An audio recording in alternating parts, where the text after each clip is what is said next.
তো আস্তা একটা পাগল, তোর গাছের ঢালের মধ্যে পাখিগুলোরই দেখিস না, তোর ঘরের মুরুগরে তুই দেখিস না। ভোর রাত্রে হইলে ওই মুরুগটা আর ঘুমায় না, মুরুগটা আমার আল্লাহরে ডাকে সুবহুন কুদ্দুস।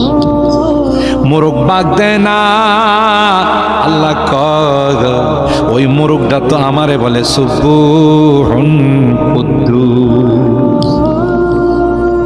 এরে তোর গাছের ঢালের পাখিরা সকালবেলা হলে কিচির মিচির করে, তুই তো মনে করছিস এটা কিচির মিচির করে। না না না, আল্লাহ ডাক দিয়া কয় পাখিরা একটু পরে খাবারের জন্য বের হবে, পাখিরা একটু পরে আধারের জন্য বের হবে। পাখিদের তো কোনো ব্রাহ্মণবাড়িয়া শহরে কোনো দোকান নাই, কলাপাড়া বাজারে কোনো দোকান নাই, তাদের মাঠের মধ্যে কোনো জমি জমাও নাই। কথা বলুন ঠিক কিনা?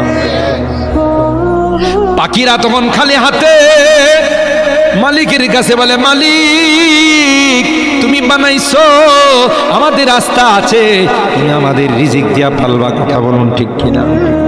আমাদেরকে আল্লাহর একত্ববাদ তাওহীদের সবক শিখাইয়া ইলামু আন্নাহু লা ইলাহা গায়রি ওয়ালা রাব্বা গায়রি ওয়ালা তুশরিকু বি শাইআ, আমি আল্লাহ ব্যতীত তোমাদের কোনো এলা নেই, মাবুদ নেই, উপাস্য নেই, পালনে ওয়ালা জাত একমাত্র কে। আরো জোরে বলতে হবে কে। 3 নম্বর হলো আমার সঙ্গে কাউকে শরীক করবা না। বান্দা বানাইছি আমি রিজিক দিয়ে, আমি অক্সিজেন দিয়ে, আমি সূর্য চন্দ্রের আলো দিয়ে, আমি আল্লাহ। জোরে বলুন ঠিক কিনা? আর তুমি মাজারে গিয়া সিজদা দিবে, পীরের পায়ে সিজদা দিবে, তোমার মতো নিমুখ খারাপ আমার জমিনে আর দ্বিতীয় কেউ নাই। কথা বলেন ঠিক কিনা? এ মূর্তি পূজক, এ দেবতারে যারা পূজা করো, আল্লাহ ডাক দেয়া কয় তোর মেমোরি থেকে আমি আল্লাহ বুঝ শক্তি দেয় নাই, যারে তোমার নিজের হাতে বানাইলা।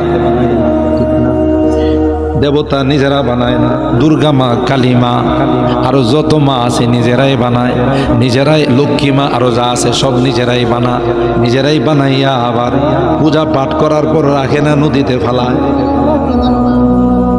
তখন মূর্তি আর দেবতা কান্দে আর কই কি অপরাধ করলাম? কই তোদের বানানোর সময় তুই খুশি 1 বছর হায়াত, পিছে হায়াত পাবি না। কথা কয় ঠিক কিনা বলে? আল্লাহ ডাক দিয়া কয় তোর মাথায় কে এটা গেলুতের মধ্যে গিলুতে আসে না, তোর মাথায় কে কথাটা নাই, যারে নিজের হাতে বানাইলে এটা কেমন করে তোর খোদা হয়?